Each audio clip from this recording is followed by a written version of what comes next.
الحمدللہ والصلاة والسلام علی رسول اللہ وعلی آلہ وصحبہ وموالا۔ محترم بھائیو، السلام علیکم ورحمۃ اللہ وبرکاتہ۔ آج سے ہم سورہ الجن پڑھنے والے ہیں۔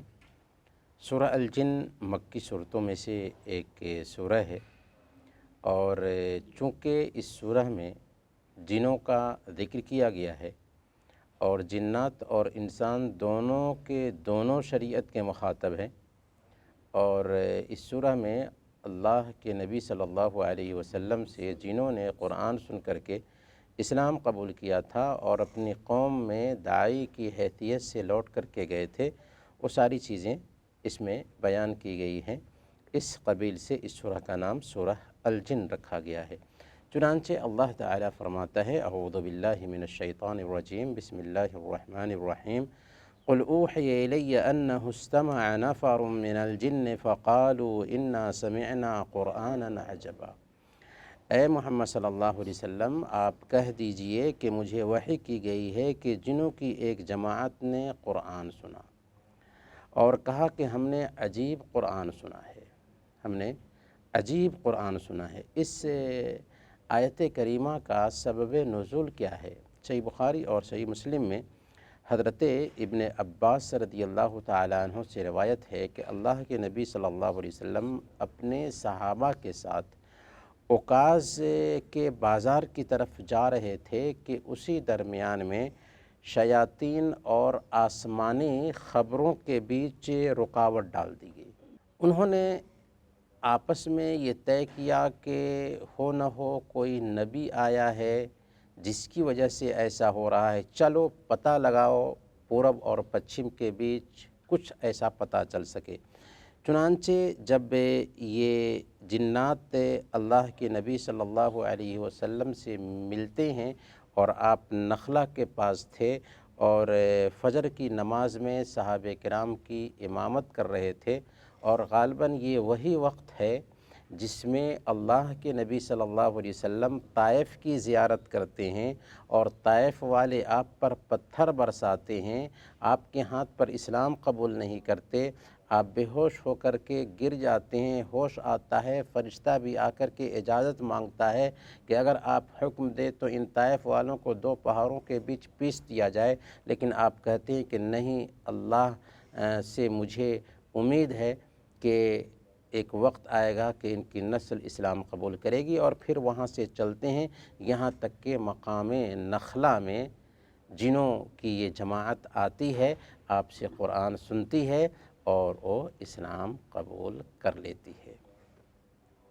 تو اللہ کے نبی صلی اللہ علیہ وسلم سے جنہوں نے قرآن سنا تھا، اسی کی طرف اشارہ کرتے ہوئے اللہ تعالیٰ نے فرمایا کہ آپ کہہ دیجئے کہ میری طرف وحی کی گئی ہے۔ گویا کہ اللہ کے نبی صلی اللہ علیہ وسلم کو یہ پتہ نہیں تھا کہ جنوں کا ایک وفد آیا ہے اور آپ سے قرآن سنا ہے جس وقت آپ فجر کی نماز میں قرآن کی تلاوت کر رہے تھے۔ اس سے یہ بھی پتہ چلا کہ دراصل جنوں کی ایک جماعت آتی ہے اور اللہ کے نبی صلی اللہ علیہ وسلم سے قرآن کی تلاوت ایک مرتبہ سنتی ہے، اور وہ بھی ایسا نہیں ہے کہ اللہ کے نبی صلی اللہ علیہ وسلم کوئی مخاطب کر رہے ہیں ان کو، بلکہ آپ کی تلاوت سن لیتی ہے فجر کی نماز میں، اور یہ تلاوت سننے کے بعد اسلام قبول کر لیتی ہے۔ تو انسانوں کی توبیخ کی جا رہی ہے کہ اے انسان، ذرا تم سوچو کہ جنوں کی ایک جماعت ہے جو اللہ کے نبی صلی اللہ علیہ وسلم کو فجر کی نماز میں قرآن پڑھتے ہوئے سنتی ہے تو اسلام قبول کر رہی ہے، لیکن تمہیں احساس نہیں ہوتا کہ رات دن نبی تمہارے پیچھے لگے ہوئے ہیں، اللہ کا پیغام سناتے ہیں، اللہ کا کلام سناتے ہیں، لیکن تم اس پیغام کی طرف دھیان نہیں دے رہے۔ ویسے ہی اس میں یہ بھی پتہ چلتا ہے کہ جیسے انسان مخاطب ہے شریعت کے، ویسے ہی جنات بھی شریعت کے مخاطب ہیں۔ اللہ فرماتا ہے وَمَا خَلَقْتُ الْجِنَّ وَالْإِنسَ إِلَّا لِيَعْبُدُونَ، کہ ہم نے جنوں اور انسانوں کو صرف اپنی عبادت کے لیے پیدا کیا۔ اس سے یہ بھی پتہ چلتا ہے کہ جنات بھی اپنی قوم میں دعوت کا کام کرتے ہیں۔ چنانچہ اللہ تعالیٰ نے اسی کی طرف اشارہ کرتے ہوئے کہا کہ آپ فرما دیجئے کہ میری طرف وحی کی گئی ہے کہ جنوں کی ایک جماعت نے مجھ سے قرآن سنا، اور انہوں نے اپنی قوم کے پاس جا کر کے اس کے حوالے سے کیا کہا؟ اِنَّا سَمِعْنَا قُرْآنًا عَجَبًا، ہم نے عجیب قرآن سنا ہے۔ عجیب قرآن کیسے ہے؟ کیونکہ یہ فصاحت اور بلاغت سے لبریز ہے۔ عجیب قرآن اس طور پر بھی ہے کہ یہ اعلیٰ تعلیم پر مشتمل قرآن ہے۔ یہدی الی الرشد فآمنا بہ ولن نشرک بربنا احدا، جو صحیح راستے کی طرف رہنمائی کرتا ہے ہم اس پر ایمان لے آئے ہوئے ہیں، اب ہم ہرگز کسی کو اپنے رب کا شریک نہ بنائیں گے۔ وہ جو وفد تھا اصل میں مسلمان نہیں تھا، شرک کرنے والا وفد تھا، بت پرستی میں مبتلا وفد تھا۔ وہ غالباً نصرانی لوگ تھے جو اللہ کا بیٹا مانتے تھے، اللہ کے لیے بیوی مانتے تھے۔ لیکن جب انہوں نے اللہ کے نبی صلی اللہ علیہ وسلم سے قرآن سنا تو قرآن سنتے ہی ان کا عقیدہ چینج ہو گیا۔ انہوں نے کہا کہ یہدی الی الرشد، یہ قرآن صحیح راستے کی رہنمائی کرتا ہے، فآمنا بہ، تو ہم اس پر ایمان لا چکے ہیں۔ وَلَن نُشْرِكَ بِرَبِّنَا أَحَدًا، اب ہم اس کے بعد ہرگز اپنے رب کا کسی کو شریک نہیں ٹھہرائیں گے۔ وَأَنَّهُ تَعَالَى جَدُّ رَبِّنَا مَا اتَّخَذَ صَاحِبَةً وَلَا وَلَدًا، اور بے شک ہمارے رب کی شان بہت بلند ہے، وہ ذات اس بات سے پاک ہے کہ اس کے پاس بیٹا ہو، اس کے لیے بیوی ہو۔ مَا اتَّخَذَ صَاحِبَةً وَلَا وَلَدًا، نہ اس نے کسی کو اپنی بیوی بنایا ہے اور نہ ہی بیٹا بنایا ہے۔ تو اسی سے پتہ چلتا ہے کہ غالباً وہ جنوں کا جو وفد تھا عیسائی عقیدہ کا حامل تھا، جو یہ سمجھتا تھا کہ اللہ کے پاس بیوی ہے، اللہ کے پاس بیٹے ہیں۔ لیکن جب انہوں نے قرآن کا یہ پیغام سنا، قرآن کی آیتیں سنی، تو ان کا عقیدہ چینج ہو گیا، انہوں نے صحیح عقیدہ کو اپنا لیا اور اس عقیدے سے اپنے آپ کو دور رکھا جس میں یہ کہا جاتا ہے کہ اللہ کا بھی بیٹا ہے، جیسا کہ آج بھی عیسائی یہ عقیدہ رکھتے ہیں، کیونکہ بیٹا ماننا دراصل اللہ کے لیے شہوت کا اقرار کرنا ہے، اور اللہ کی ذات شہوت سے پاک ہے کہ وہ شادی کرے اور اس کے پاس بیوی ہو اور پھر اس کے پاس اولاد ہو۔ آگے اللہ تعالیٰ نے فرمایا وَأَنَّهُ كَانَ يَقُولُ سَفِيهُنَا عَلَى اللَّهِ شَطَطًا، یہ کہ ہم میں کا جو بیوقوف ہے وہ اللہ کے بارے میں خلاف حق غلط باتیں کیا کرتا تھا۔ کیا حق کے خلاف باتیں کیا کرتا تھا ہم میں سے بیوقوف؟ کہ اللہ کے پاس بیٹا ہے، اللہ کا کوئی شریک ہے، اور ہم اسی عقیدہ میں تھے۔ ہم اللہ کا شریک مانتے تھے، مورتیوں کی پوجا کرتے تھے، اللہ کا بیٹا مانتے تھے، اللہ کی بیوی مانتے تھے، لیکن ہم میں کا بیوقوف تھا جو ایسا عقیدہ رکھتا تھا۔ یعنی آپ غور کریں کہ ابھی جنوں کا ایک وفد آیا ہے، قرآن سنتا ہے، قرآن سننے کے بعد عقیدہ چینج ہو جاتا ہے۔ اب ایسے لوگوں کو بیوقوف ثابت کر رہے ہیں، اور واقعی بیوقوف ہیں جو اس دنیا میں پیدا ہونے کے بعد اس دنیا کے خالق کو نہ پہچان سکے۔ وَأَنَّا ظَنَنَّا أَن لَّن تَقُولَ الْإِنسُ وَالْجِنُّ عَلَى اللَّهِ كَذِبًا، اور ہم تو یہی سمجھتے رہے کہ ناممکن ہے کہ انسان اور جنات اللہ پر جھوٹی باتیں لگائیں۔ کیا جھوٹی باتیں لگائیں؟ یعنی ہمیں یہ تصور نہیں تھا کہ انسانوں میں سے اور جنات میں سے کچھ لوگ اللہ کا شریک ٹھہرائیں گے، لیکن ان جناتوں نے ہمیں یہی سمجھایا تھا کہ ہم اللہ کا شریک ٹھہرائیں، اور ہم یہ سوچتے تھے کہ یہی حق ہے، یہی صحیح ہے، اسی عقیدہ پر ہم پلے بڑھے۔ تو وہی کہہ رہے ہیں کہ ہم تو یہ سمجھتے رہے کہ ناممکن ہے کہ انسانوں اور جنات میں سے کچھ لوگ جو ہے نا جھوٹی باتیں بتائیں گے۔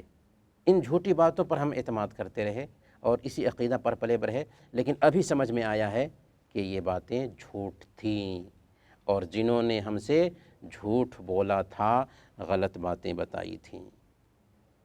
یعنی کم سے کم ان لوگوں کو انسانوں کے بیچ اگر جھوٹ بولتے تو چلتا، لیکن اللہ پر جھوٹ نہیں باندھنا چاہیے تھا۔ اب ان کو افسوس ہو رہا ہے ان کم ظرف جنات پر جو اللہ کا شریک ٹھہراتے تھے، ان انسانوں پر جو اللہ کا شریک ٹھہراتے ہیں، کہ کم سے کم ان کو اللہ پر تو ایسی جھوٹی بات نہیں باندھنی چاہیے تھی، جبکہ ان کو پتہ تھا کہ اللہ کا کوئی شریک نہیں ہے۔ وَأَنَّهُ كَانَ رِجَالٌ مِّنَ الْإِنسِ يَعُوذُونَ بِرِجَالٍ مِّنَ الْجِنِّ فزادوہم رہقا۔ بات یہ ہے کہ چند انسان بعض جنات سے پناہ طلب کرتے تھے، جس سے جنات اپنی سرکشی میں اور بڑھ گئے تھے۔ اس میں دراصل زمانے جاہلیت کے اس طریقے کی طرف اللہ تعالیٰ نے اشارہ کیا ہے، جس میں یہ تھا کہ لوگ جب جنگلوں میں جاتے تھے، غیر آباد جگہوں پر جاتے تھے، تو جنوں کے سردار سے پناہ طلب کرتے تھے کہ اے جنوں کے سردار ہمیں پناہ میں رکھنا۔ یہ شرک ہے نا، یہ شرک ہے۔ تو انہوں نے جب ایسا کہنا شروع کر دیا تو شیاطین اور جنات بھی سرکش ہو گئے۔ بھئی اگر کوئی آدمی کسی کی پوجا شروع کر دے تو جس کی پوجا کی جاتی ہے وہ بھی طاغوت بن جاتا ہے نا، وہ بھی سرکش بن جاتا ہے۔ تو ویسے ہی جنات بھی سرکش ہو گئے تھے انسانوں کے اس رویے کی وجہ سے کہ انسان جب جنگل میں جاتے تھے تو جنات کے سردار سے پناہ مانگتے تھے، تو ان کی بھی سرکشی بڑھ گئی تھی اور وہ بھی لوگوں کو نقصان پہنچا دیا کرتے تھے تاکہ لوگ آ کر کے ایسا کریں۔ چنانچہ اللہ تعالیٰ وہی فرماتا ہے کہ وَأَنَّهُ كَانَ رِجَالٌ مِّنَ الْإِنسِ يَعُوذُونَ بِرِجَالٍ مِّنَ الْجِنِّ فَزَادُوهُمْ رَهَقًا۔ بات یہ ہے کہ چند انسان بعض جنات سے پناہ طلب کیا کرتے تھے، جس سے جنات اپنی سرکشی میں اور بڑھ گئے تھے۔ امام ابن کثیر رحمۃ اللہ علیہ نے کردم بن ابو صائب انصاری سے روایت کیا ہے، وہ کہتے ہیں کہ ہم اپنے باپ کے ساتھ ایک مرتبہ ایک جنگل میں گئے تو ہم نے دیکھا کہ ایک بکری تھی جس کو بھیڑیا آیا اور اٹھا کر کے لے گیا۔ بکری کا چرواہا آیا اور جنوں کے سردار کی پناہ طلب کرنے لگا کہ اے جنوں کے سردار ہماری بکری واپس کر دے۔ چنانچہ کچھ ہی دیر میں بکری واپس آ گئی۔ تو ایسا کیوں ہوا؟ اس لیے کہ انسان نے جنوں کو پکارنا شروع کر دیا اور جنوں نے بھی ان کو تباہ کرنا شروع کر دیا، اور اس طریقے سے انسانوں کا بھی عقیدہ بننے لگتا ہے کہ واقعی اگر ہم ایسا کریں گے تو ہمیں کچھ فائدہ ہوگا۔ ہماری شریعت کیا کہتی ہے؟ صحیح مسلم کی روایت ہے، اللہ کے نبی صلی اللہ علیہ وسلم نے بیان فرمایا کہ تم میں سے ایک آدمی جب کسی جگہ پر اترے تو اسے چاہیے کہ یہ کلمات کہہ لے، وہاں سے ہٹتے وقت تک، وہاں سے جاتے وقت تک کوئی بھی چیز اس کو نقصان نہیں پہنچائے گی۔ کلمات کیا ہیں؟ اعوذ بکلمات اللہ التامات من شر ما خلق۔ اللہ کے نبی صلی اللہ علیہ وسلم کی یہ بتائی ہوئی دعا ہے۔ یہ دعا پڑھ لینے سے ہر طرح کے شر سے ایک انسان محفوظ رہتا ہے۔ آگے اللہ فرماتا ہے وَأَنَّهُمْ ظَنُّوا كَمَا ظَنَنْتُمْ أَن لَّن يَبْعَثَ اللَّهُ أَحَدًا۔ اور انسانوں نے بھی تم جنوں کی طرح گمان کر لیا تھا کہ کسی کو اللہ تعالیٰ دوبارہ زندہ نہ کرے گا۔ یعنی آج جیسے انسان عقیدہ رکھتے ہیں کہ مرنے کے بعد دوبارہ اٹھنا نہیں ہے، ویسے ہی جنوں کا بھی یہ عقیدہ بن گیا تھا کہ دنیا ہی سب کچھ ہے، مرنے کے بعد دوبارہ اٹھنا نہیں ہے۔ تو جنات بھی مکلف ہیں، انسان بھی مکلف ہیں۔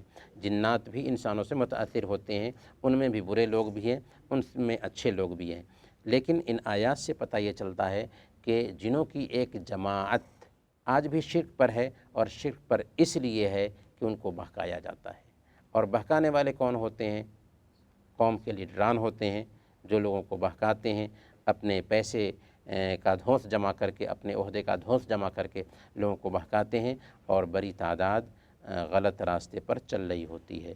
بنیادی طور پر ان آیات میں اللہ تعالیٰ نے جنوں کے اس رویے کو ذکر کیا ہے جس میں یہ پتہ چلتا ہے کہ جنوں میں سے ایک وفد نے اسلام قبول کیا اور جا کر کے قوم میں دعوت کا کام کرنے لگے تھے۔ وصلی اللہ علی نبینا محمد وعلی آلہ وصحبہ اجمعین۔